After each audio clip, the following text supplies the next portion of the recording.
உங்களின் தனிப்பட்ட வாழ்க்கையை கெடுக்கக்கூடிய காரணங்கள். ஒரு உறவு மகிழ்ச்சியாகவும் இருவருக்கும் நிம்மதியானதாகவும் இருக்க வேண்டுமானால் சில பழக்கங்கள் மற்றும் நடத்தைகள் அதை முறித்து விடக்கூடும். இவை பொதுவாக நம்மால் கவனமாக இல்லாமல் செய்யப்படும் பழக்கங்களாக இருக்கிறவை. இவை உங்கள் தனிப்பட்ட வாழ்க்கையை பிரைவேட் லைஃப் அழிக்க துடிப்பாக செயல்படலாம். 1. தனிமையை மதிக்காமை. உங்களுக்கும் உங்கள் கூட்டாளருக்கும் தனியாகவே சில நேரம் செலவிட வேண்டிய முக்கியத்துவம் இருக்கிறது. ஒருவரின் தனிமையை மதிக்காமல் எப்போதும் ஓர் ஒட்டுமொத்தமாக இருப்பதற்காக அழுத்துவது உறவை கெடுக்க வாய்ப்பு தரும். 2. நேர்மையான உரையாடல் குறைவு. உறவுகளில் நேர்மையான உரையாடல் மிக முக்கியம். உணர்ச்சிகளை மற்றும் எதிர்பார்ப்புகளை வெளிப்படையாக பேசாததால் புரிதல் குறையும்.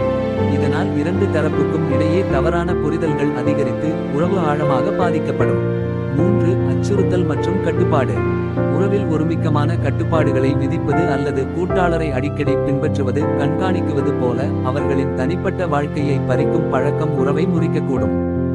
இது நம்பிக்கை மற்றும் சுயமரியாதையை பாதிக்கும். 4. சமூக ஊடகங்களில் மிகையான பகிர்வு. உறவின் அனைத்து விவரங்களையும் சமூக ஊடகங்களில் பகிர்ந்து வருவது கூட சில சமயங்களில் தனிப்பட்ட நிம்மதியையும் தனிமையையும் அழிக்கும். இது வெளிப்புற கருத்துக்கள் ஜொல்பி மற்றும் எதிர்ப்புகளை அதிகரிக்க முடியும். 5. மத்தியில் இடைவெளியை உருவாக்குதல். ஒருவரின் வேலை நண்பர்கள் அல்லது வேறு பொழுதுபோக்குகள் காரணமாக இணைக்க விரும்பும் நேரத்தை கொடுக்காமல் உறவை புறக்கணிப்பது உறவு தொடர்பை திசை திருப்பிவிடும்.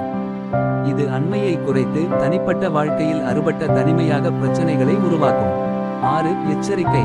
உறவில் உள்ள கருத்து நம்பிக்கை மற்றும் ஆசைகளை நேர்மையாக பகிர்ந்து கொள்ளாமல் இருந்தால் அது தனிப்பட்ட வாழ்க்கையை அழிக்கும் ஒரு பெரிய காரணமாக இருக்கும். ஓர் உறவின் தனிமையான தருணங்கள் மற்றும் உரையாடல்களை மதிப்பது உறவை வலுப்படுத்த உதவும்.